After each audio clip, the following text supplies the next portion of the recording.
Welcome to another inspiring episode of HTM On The Line, where we bring the heart of the healthcare technology management industry to life.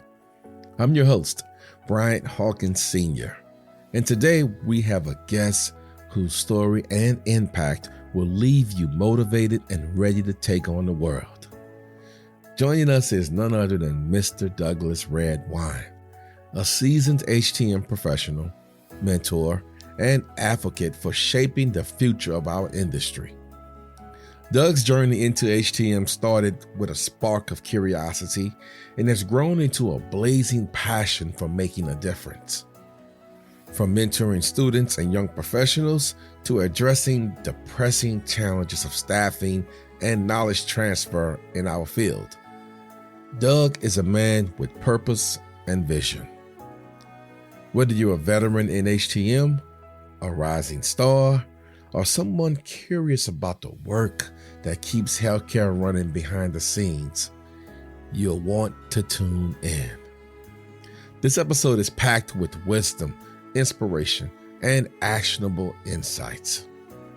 So, grab a cup of coffee or settle into your commute, because we're about to get into a conversation that's sure to light a fire under you. Let's get started.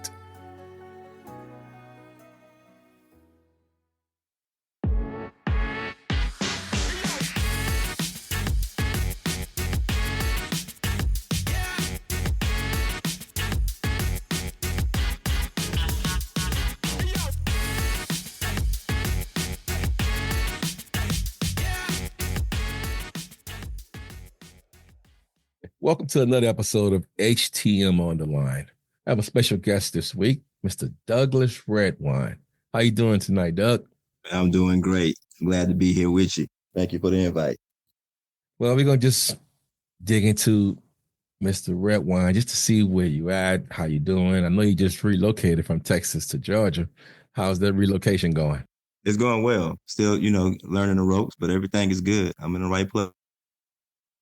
Let's just, in case a few people who don't know who you are, just give us a little short story about how you came into the industry or what drew you into the HTM industry.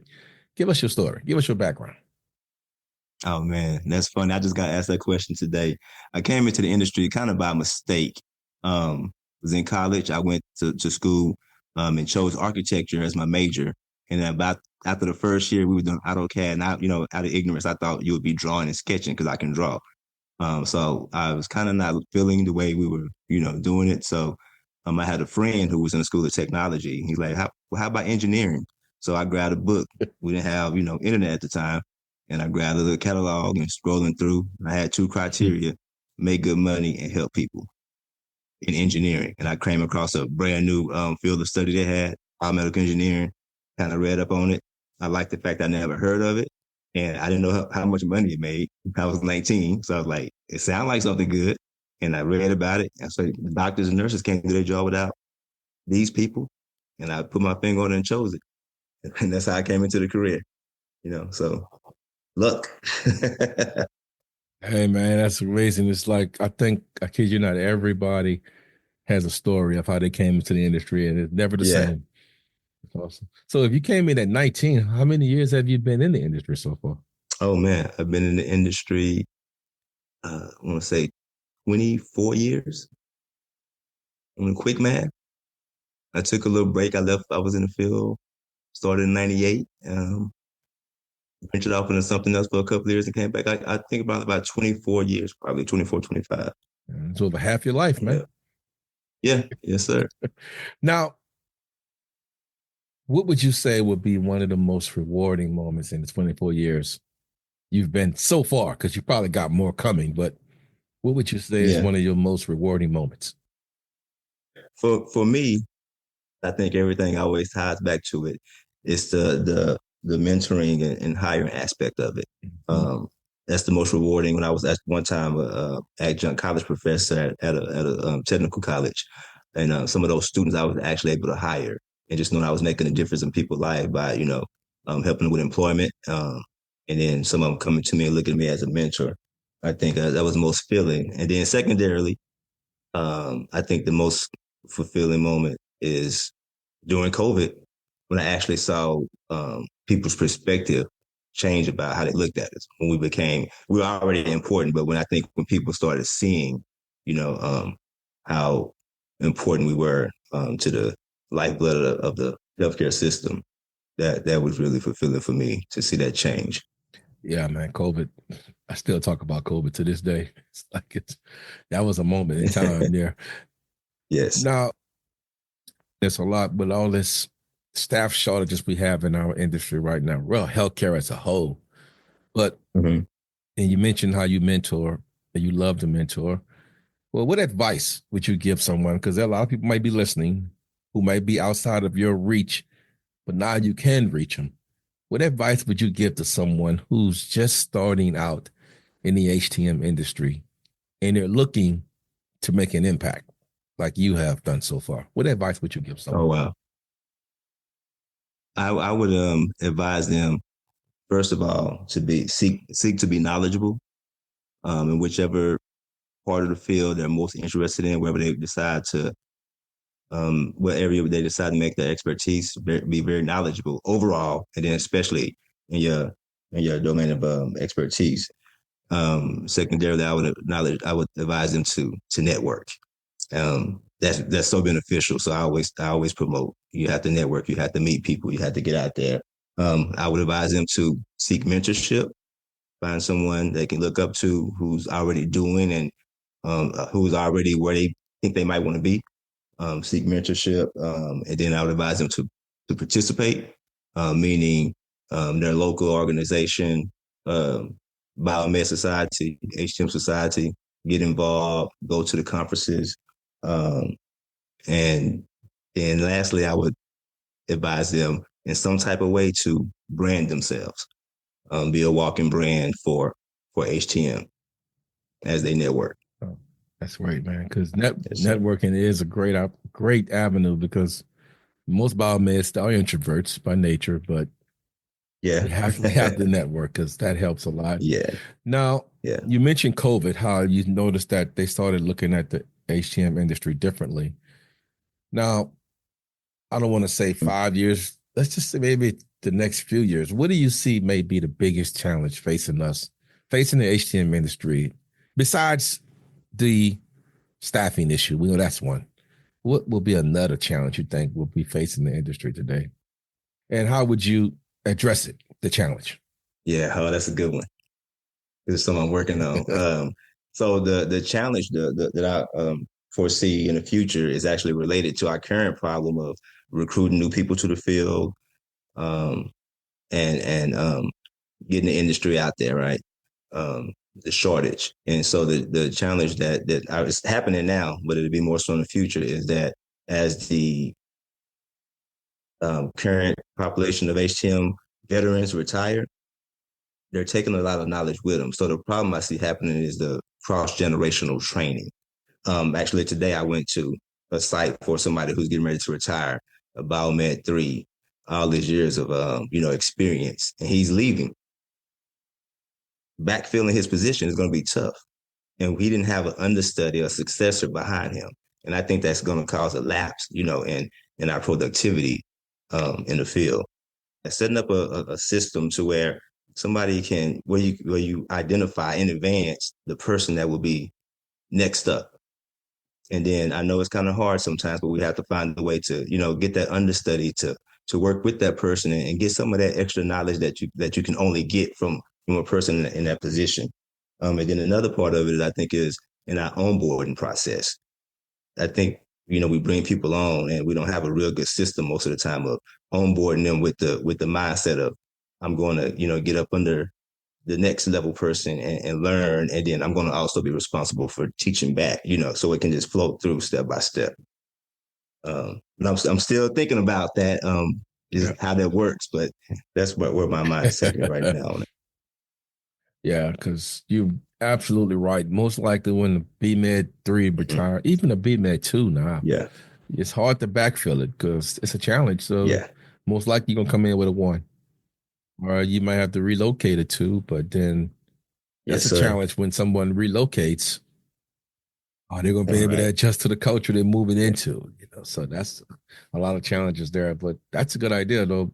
Cross training and just Yeah. hoping that BMed 3 would That so want that to. see, and that's why I say with the like with the BMAT, they might be so busy they might not want to do it. So we have to, structure it in a way to where like this is understood. This is part of the Yes. job where you're BMAT 3, you have knowledge, so it's kind of your job to help mentor also. And I don't know how to make that work, but it's something that at least needs to be addressed and attempted. I think one way that can happen, it that points directly at the leader. I mean, if you got the culture of your barberman shop Mm-hmm. already working that way, it'll Yeah. it'll be like second nature because your Yeah. team is Yes, only sir. as good as your weakest person. So if you put that mindset into your team, then Yes, they'll sir. be mentoring without even knowing they're doing it. Now, since we're talking about mentorship and leadership, as a leader, what type of strategies do you use to motivate your team when you get into like a tough situation? Yeah. Because I'm high on motivation, and like say for Yeah. instance, COVID came up. What was one of the things you did to motivate your team during this pressure Yeah. moment that was going So on? mine is, I want to say elementary because I do the same thing across the board in the school system and at work. And I think it is leading by example, being relational. And for instance, on mine, so my techs have to come to work during COVID.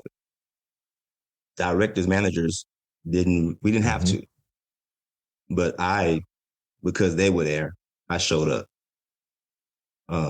Just so they can know that I'm there with them, and they have a leader who is not just going to be in the background looking at the computer and checking what they do, but actually there and seeing how offering my assistance in whichever way I could.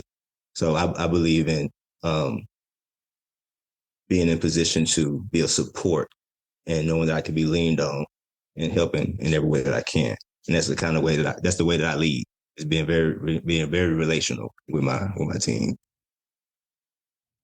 That's awesome, man. That's your team is blessed to have Thank you. someone like that because a lot of Sir. leaders don't lead that way. So now you mentioned you found out about this industry at the age of 19. 19, yes, sir. And so you came in real young. So it's not like you had much life experience going on. So obviously you had some mentors Yeah. in your life. Who are some of the key mentors that you would say help shape you into the person you are today? Or at least gave you the idea of how to approach each day? As related to HTM or in general? Both. Okay. Okay. So starting out, and I'll be brief about it. Just I had a mentor, which is probably why I'm here today. As a young buck around 12 years old, at my church, a youth minister who was real pivotal in my life. And I kind of followed in his footsteps, and that's how I know that mentoring helped me. So I want to be like him for someone else. So that's the first part. So a quick background on that. When I was 12, I was very bad at school, used to fail and that kind of stuff. And this guy I was in Fort Worth, Texas. He came from Alaska, just graduated. He was from Alaska. He went to Howard University, and then he graduated from Howard and came to the seminary in Fort Worth to get his master's degree. And so he was the first person that I'd met in my life from somewhere else who was college educated. And so that got my attention. He was smart and he was cool. And I wanted to be like him. So that was my first influence. And as far as in the industry, Hey man, give him a shout out, man. Who's your mentor, man? Stanley Williams. Stanley Williams. Stan the man. I call him Stan the man. We Okay. got the same birthday and I still talk to him. Every birthday I still call him. Awesome. He's my big brother. There you go. Uh, um, Now go back to your so HTM mentor now. HTM, and so that came later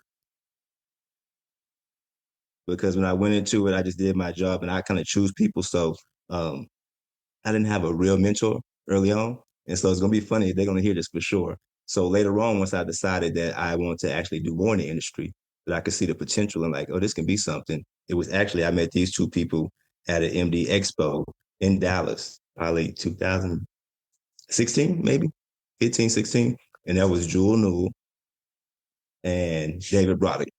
They probably don't know it, but meeting them and seeing how they were operating kind of inspired me and I could see the different sides of it, where this can be more. And so at that one particular event, when I first started networking in the industry, that those people I chose as my mentors without asking them. I know Jewel knew JC. Yeah. Yeah. I knew Jewel when Jewel was a little bitty Jewel. And went away for about 10 years, come back around. I'm like, man, the whole world knew who this woman is. Right. Yeah. So through her, that's how I became an adjunct professor, because she was doing it. Now, we know this job, as much as you love it, Mm-hmm. it has its moments. So how do you stay motivated and at the same time continue to grow, both professionally and I'll say even personally? I mean, I know you're a busy man, but how do you stay motivated to continue to do those things? Simple. I'm a purpose-driven person, and I search for challenges and look for opportunities. If I can't find them, I create it. And so the answer to both of those questions is even how keep myself motivated to grow and help others. It's all the same. I like to move around a lot.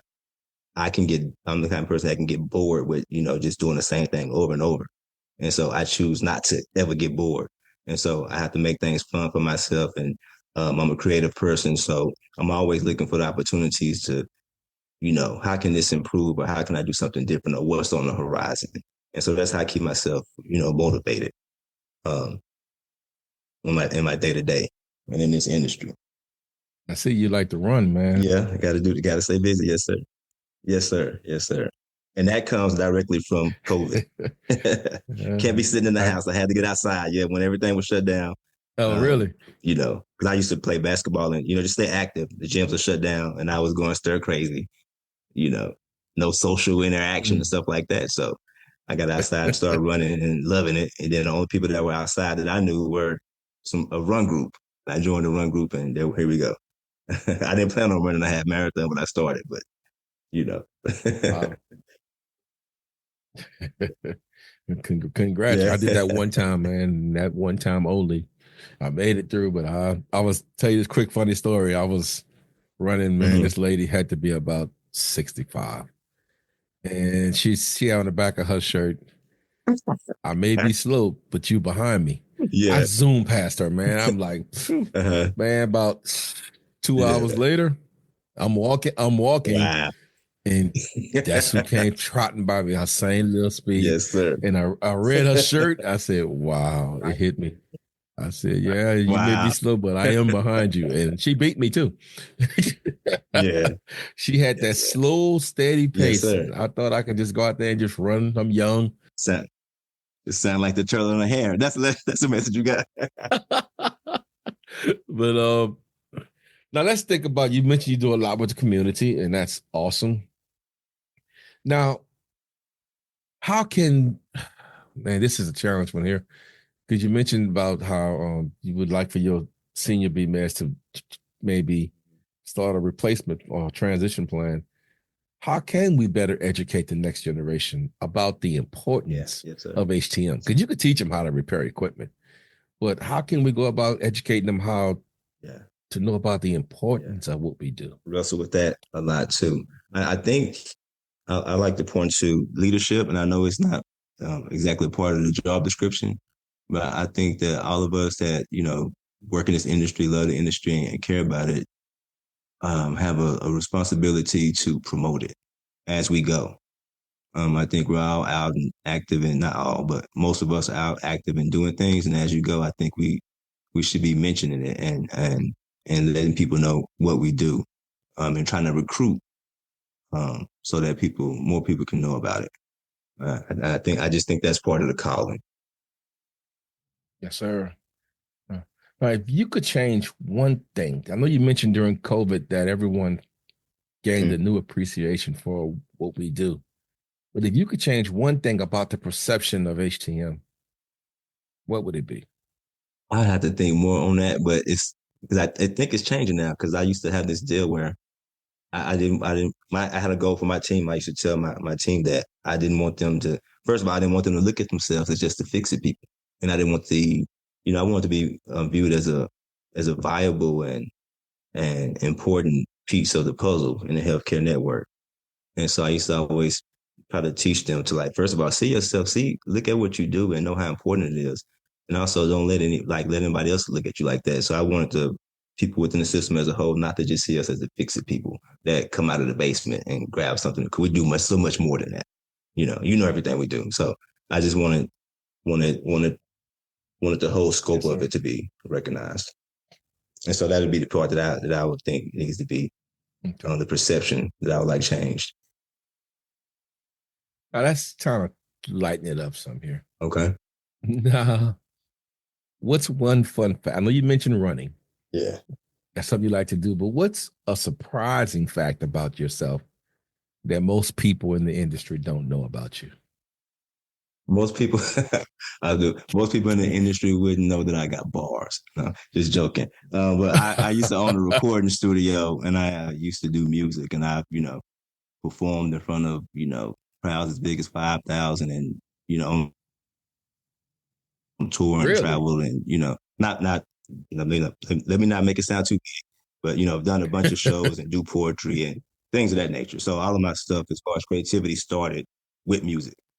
Before I did my after school program and my books, so I still feel like I'm making music in a sense. So my creative outlets. Yes. What type of music you did, man? I mean, you said bars, but you a rapper? I was doing what they were coined as gospel rap. Okay, okay, And then okay. with the recording Yeah. studio, I just recorded also. I know how to, work the on the workstation, the digital audio workstation. But we also had an analog board too. So I did the mixing and recordings. I was a Oh, sound all right. engineer. Oh, wow. Yeah. Now, a couple of years ago, I did this motivational piece, and I called it "Dear 1993 Me," Uh-huh. where I had a conversation with my younger self. Uh-huh. Now, if you can, what piece of advice I'll say would you give to your younger self starting out in HTM? If you can go back to that 19-year-old, what would you tell him Oh man. starting out in the industry? So the advice I gave earlier, I would have told my younger self to take it seriously, look towards the future in the job, network, and pursue. I'm a leader, and to pursue leadership earlier. Yeah, for sure. I kind of for a good period of time, I'm always busy, so I was doing other endeavors and kind of just doing the job. So Mm-hmm. it wasn't until I actually decided that I was going to leave the field because unfortunately, and I feel there's another part maybe I should say that we should fix. I don't know. It might not be the same. Just in the places I've worked, you will go up the ranks a little bit, and then you're kind of stuck until somebody retires or passes, and you can't get promoted. We don't have that many levels, And I was kind of at a position like, well, I've reached the top outside of management, and so I was seeking to do other things. And it was at that time that I kind of discovered, hey, the field can be improved, and I can do some extra things. I can move forward, and I can make it better. Type on that part about somebody got to die out for you advance. Now you just have to move, Yeah, yeah, relocate. I yeah. mean, unfortunately, the kind of work we do, Yes, sir. if you don't probably develop dementia, you may can do it up in your 70s. I mean, Right. Yeah, so yeah, if you're waiting on somebody to retire and yeah. they're close to your age, then Yeah. you're gonna be waiting. So That's the best hey. thing to do is to go where that opportunity is at. That's why I'm where I am right now. Exactly. Now you touched on a part about you did your singing and gospel rap, but you also mentioned about books. So Mhm. you a published author how many times over now?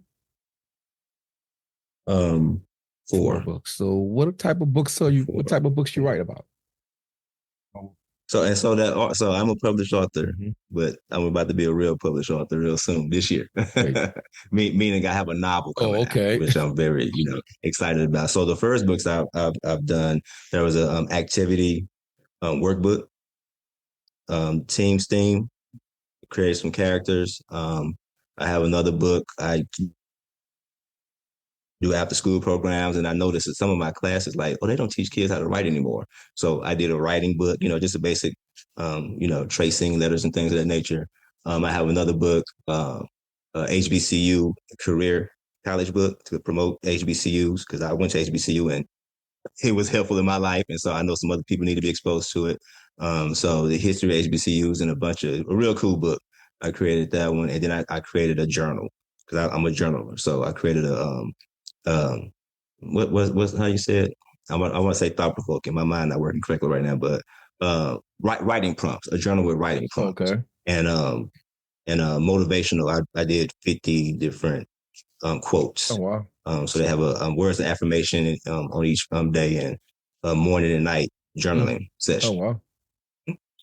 Yeah. So what's your favorite part about connecting with young readers through your books? Because I noticed you talk about after school and teaching them how to write. So what's your favorite part of connecting with young people?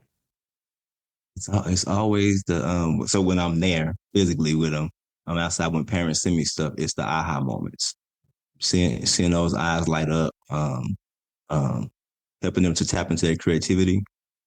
It's just when I see them get it, and also when a student because I have a deal where I say, when they say, man, this is hard. And I clap like, yeah, it's hard. When it's hard, it's an opportunity for you to get smarter.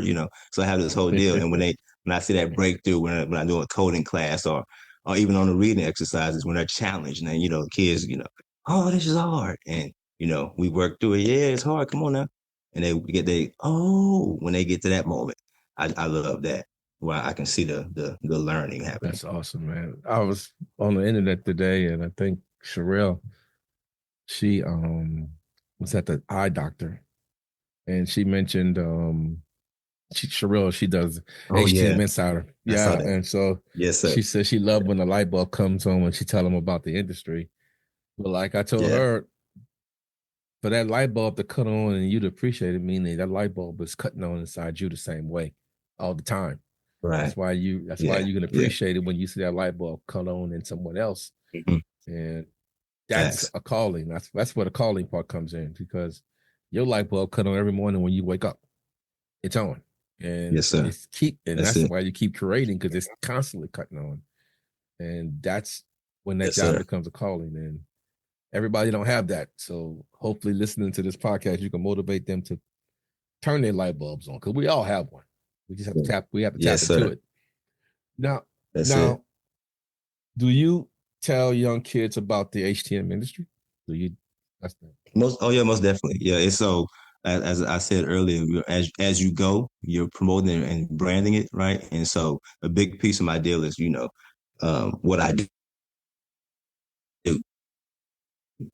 So I actually use the HTML in a box sometimes for different pieces of it. And then myself as an example.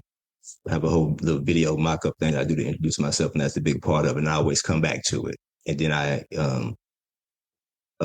start at the piece of equipment and what it does, so they can kind of get a visual for what it is, and then take it back to now in the background, somebody works on that and makes it happen.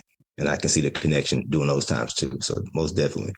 So about how many years now you say you've been talking with the young kids and doing after school programs? Oh, well, in after school programs, since 2011. Wow, that's 14 years. Wow. So in those 14 years, how many kids you think you've touched? Oh man. Thousands and thousands. Okay, yeah. Then.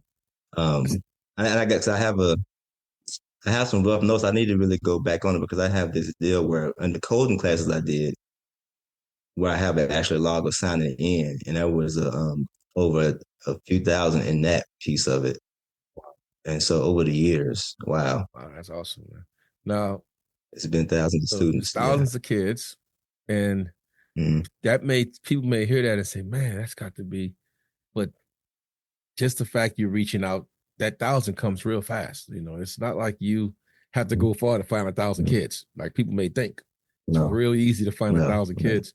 Now, out of those 1,000, let's just say 14,000. I'll give you 1,000 a year. Mm-hmm. You share one story about a child or group of kids who were positive, had a positive impact from your efforts. Can you share one story? Oh wow, I have a few of those. But, or your favorite one or two. So okay, one of them, and so and like a lot of times you're planting seeds, right? Because you get them for a summer camp or you have them for a semester, so you don't know the end results completely. But I do know one time one of my friends, I need to go find a picture. I have a picture of it. I had these two young girls. They were fifth graders, and they did not want to code. They did not want to participate. And I pulled up uh, Black Girl's Code on her computer. And when they saw it, the little girl said, "She looked like me."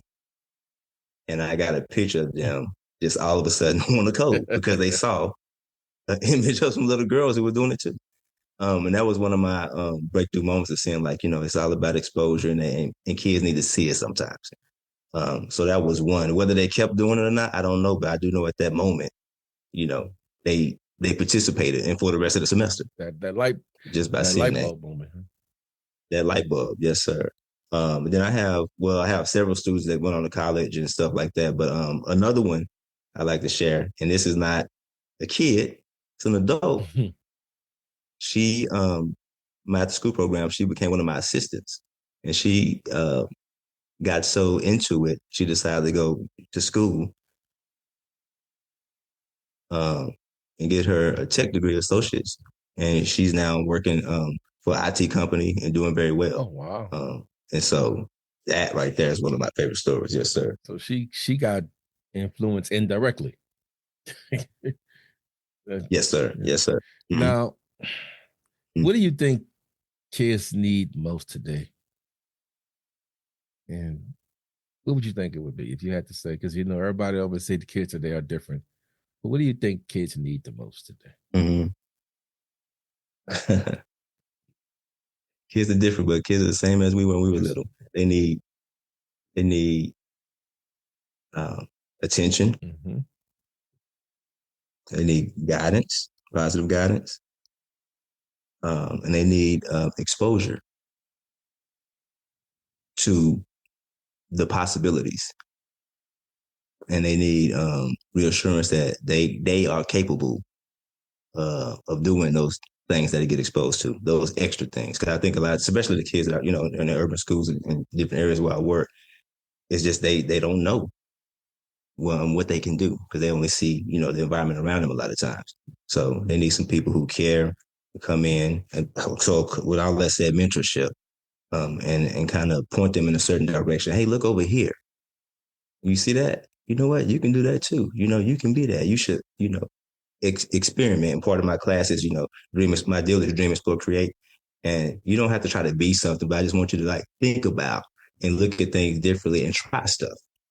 And that's kind of what I go to the schools to do, is to help them dream and give them something to explore, and let them see that they can create. Awesome, man. Now, I know you relocated. Mm-hmm. So, do you plan on expanding the work for kids in Most Georgia? Definitely, yes, sir. Yes, sir. Yes, sir. Yeah, I'm already I'm mapping it out, and I can't wait to expand my territory. Learn the area around here and get started. I'm going to start, of course, this semester.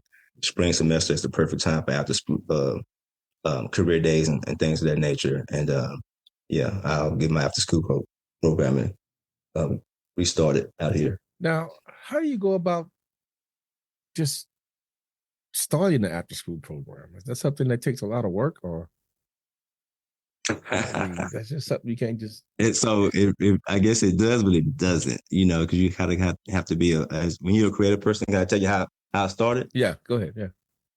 Okay, so doing on the recording studio.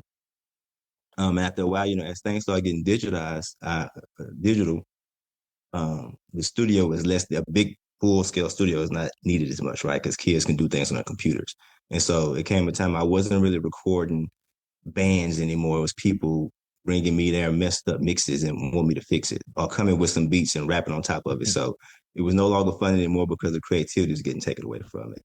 And so I made a pivot because people didn't know how to mix, and created a program I called the Media Arts Program. And I put together this whole brochure and all this kind of stuff. And I went to a high school.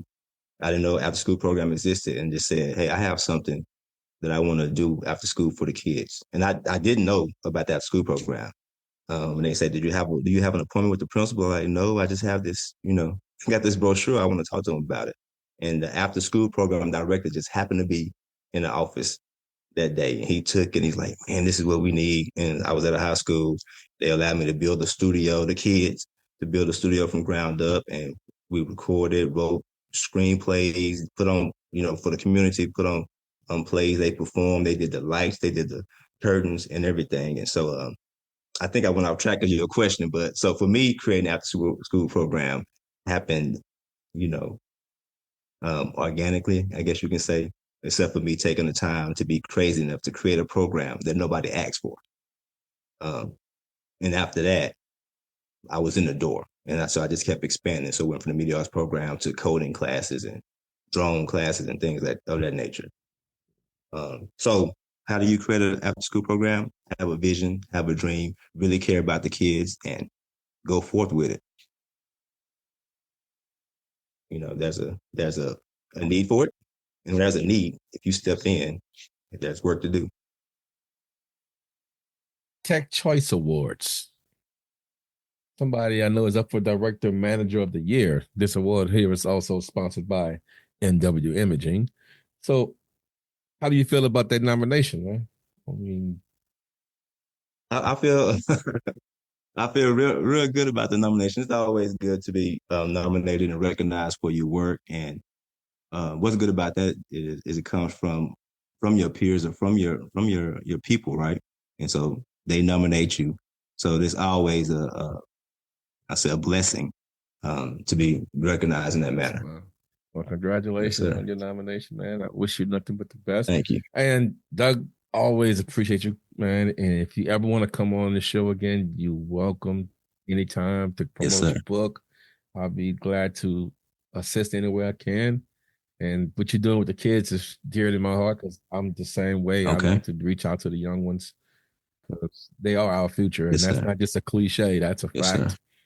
And what you're doing is great. Right. And it's appreciated, my brother. And I thank you for coming on. Now, I appreciate it. Do you have any final words you want to share with the HTM industry in closing? Anything? Oh, man. Now, this is the kind of stuff to freestyle off the cuff. So I just want to say that everything I said in the interview, but anybody who's listening to this, I'm pretty sure you're connected and you're in the industry. And so I would just like to leave you to know that the little nugget that make sure as you go, you're promoting the field because you never know who you might touch and influence to join us in advancing HTM. That's my piece. Yes, sir. Appreciate you, man. Thank you again for coming on, man. You much appreciated. As we wrap up today's episode of HTM On The Line, I hope you're walking away with more than just knowledge. I hope you're inspired. Douglas Redwine has reminded us of the power of mentorship, the importance of leadership, and the necessity of passing on the torch in our field. His story is proof that HTM isn't just a career, it's a calling where passion and purpose intersect. For those of you in the HTM industry, Doug's advice to become a walking brand for HTM and to promote the field wherever you go is a challenge we all need to embrace. If we don't shine a light on what we do, who will? And for anyone listening who's outside our industry, let this episode be your introduction to the people behind the technology that keeps healthcare alive. We're more than fix-it people. We're problem solvers, innovators, and lifesavers. Doug, thank you for sharing your journey, your vision, and your wisdom. The work you're doing to inspire the next generation and elevate the HTM industry is nothing short of extraordinary. To all our listeners, remember this. Your impact is greater than you realize, and the future of HTM depends on all of us stepping up to lead, to mentor, and to innovate. Thank you for tuning in. And if this episode moved you, share it with someone who needs to hear it. Don't forget to subscribe for more inspiring stories and conversations. This is Bryant Hawkins Sr. signing off. Until next time, stay motivated, stay committed, and stay on the line. Y'all be safe out there.